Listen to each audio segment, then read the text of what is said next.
Origin 2015. And we're going to be talking with Joey Vigor, the designer behind Chaosmos. As the universe ends, the hunt begins. Alright, so here we are in the Chaosmos booth with Joey Vigor, in the Mirrorbox booth. Joey, how you doing? I'm doing good, thanks, son. Excellent. So, you're going to teach us all about Chaosmos. Chaosmos. Okay, is this your first game? Yeah, this is our first game.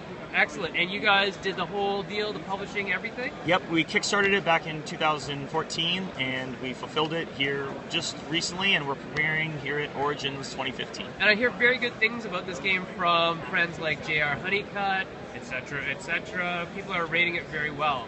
Why do you think that is?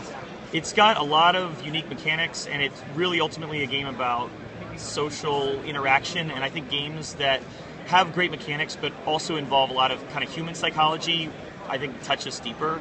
Excellent. And mean a lot to people. Okay, and where is Mirrorbox from? We're from LA. Okay, excellent. So let's get started. Show me the game. Okay, so this is Chaosmos. You are going to be a secret agent sent by an alien civilization to locate the Ovoid. So the Ovoid is the seed of the new universe. Unfortunately, the universe is on the brink of collapse, and as the universe collapses, you're going to take each turn and then click it down towards totality, towards destruction. This is like a doom clock now. So you're going to start at 36 turns, and each turn you're going to click it down. So you've got to possess the Ovoid in your hand at the exact moment the universe collapses in order to win. But until that moment, this is just like a null card. It just fills up your hand. So you're going to have to hide it on planets because other people are just going to steal it from you if you keep it in your hand too long. So each planet is going to have a corresponding envelope. So if you land on Guriwan, for example, you're going to get the Guriwan envelope. Inside there's going to be a bunch of cards that you'll pull out, and you get to add them to your hand. So you'll have a bunch of random equipment cards. It's all dispersed randomly at the beginning. Environment gear. Ooh, this lets me go to my toxic planet. That's going to be helpful later if somebody's hiding there or if the Ovoid gets stashed there. This is recovery bots, defenses for weapons. Ooh, this is a vault. This will be good. So I might carry this with me, and if I find the Ovoid, I can stash it in the vault, protect it with a vault or a trap maybe, and carry a key with me. So eventually you're going to find the Ovoid. So if you find the Ovoid on a planet, or if you beat somebody in combat and steal it, you're going to have to protect it. So most planets, you're always going to put cards face down, but you can secretly discard things that you want to that planet, set the vault face up on top there, and then when you leave, the next guy that comes to that planet is going to say, okay, I'm going to take the planet. Oh, it's a vault there. So now he's got to go look for that key. So there's all sorts of different ways to stash things on the different planets, and you're looking for the Ovoid, battling players, looking for keys, and trying to deactivate vaults and break open the various traps. And it finally gets to the head, because at the very end of the game, when it's in the last 8 or 9 turns here, there's a temporal displacer card that you can actually use to fast forward the game to the very end and win the game a few turns early while everyone else is still scrambling for their endgame strategy. So that's Chaosmos in a nutshell. Wow, okay. So it's a combination of social role or social deduction, of hiding things, traveling around the universe. Where'd you get the idea from? So originally it was inspired by a book I read when I was a kid called Interstellar Pig. It's all about... Oh, you remember that? Oh my god, I love that book! Okay, so it's inspired by this book where there's these aliens on the hunt for this pink, gooey alien called the Piggy.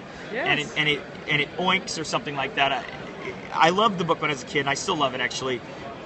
But it was sort of the inspiration for this idea of the MacGuffin, the thing where everybody wants the same thing. So like in Alfred Hitchcock movies, it's like the Maltese Falcon or the briefcase in Pulp Fiction. Mm-hmm. So that's the Ovoid. And so everybody wants that, but now it's a sort of a space theme, and you have your own unique powers, and you're trying to get the Ovoid to become master of the new universe. Excellent. And what's your background, Joey? Well, I'm an editor. I'm a film editor. I went to film school, and I do a lot of creative projects of various types. I make documentaries. I had a Showtime documentary that I produced and edited this year, but do a lot of different things. But I've always liked games ever since I was about 10 years old, and I played my first D&D game. I made my first role-playing game by age 11, and I wrote a bunch of lore for it. And I even got fan mail from other states when I was 11 years old from other kids that had Xerox copies of my role-playing game. That's awesome. So yeah, I've been working on this design for a long time, and I sort of took it into the 21st century with sort of some of the new mechanics in it. So I'm very excited. What do you think the most innovative thing about Chaosmos is? I think there's three things I'm really proud of. I think the envelope system with the area caching, where each planet has its own cache of cards, and all the cards in the game are contained within that closed ecosystem, I think is pretty exciting.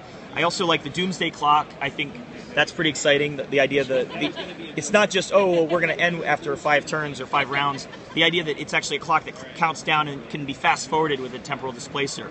I think those are some of the interesting concepts, and of course I love the Cosmic Encounter style aliens and all their unique abilities and the various social interaction that happens as a result of the lies and deception. So each of the races has a unique ability, so they're asymmetric.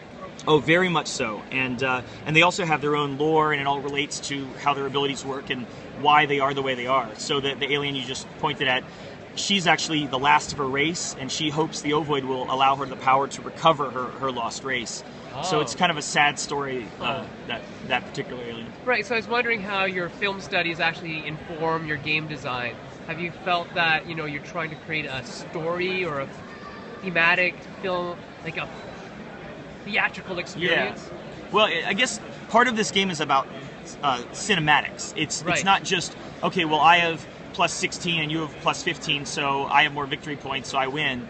It's about creating epic moments, and I think that learning story structure and honestly, my documentary background is probably helpful because I understand, or I try to understand human psychology. It sort of eludes me sometimes, but understanding like the darkness and sort of the mysteries of the existential crisis that some of us have, thinking about our place in the cosmos and wondering sort of where do humans fit into all this, I think has been a long journey for me personally, and I hope that I've imparted it within the game. Who's going to love this game?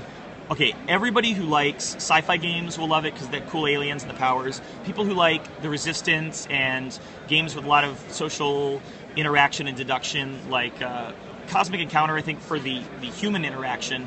And honestly, any kind of game like Battlestar Galactica where there's hidden roles or traitors. In this one, there's no hidden role, but the person with the Ovoid sort of has the hidden thing, and so you try to figure out who it is, and then once you figure out who it is, you have to try to become that person.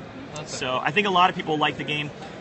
A lot of hardcore strategists might at first dislike the concept because it seems very swingy, but the truth is you are building the entire game up to that moment, that final turn or that final few turns. So even if it does come down to a die roll or something in the end, it really ultimately comes down to the previous 8 or 10 turns and what you've done to prepare for that final end. Right. And where can people get the game? So yeah, the game is available in mainstream distribution, so your retail stores should have it, and if they don't, you should definitely ask them to get it. You can get it from our website, mirrorboxgames.com, and it's available in a couple different retail stores right now.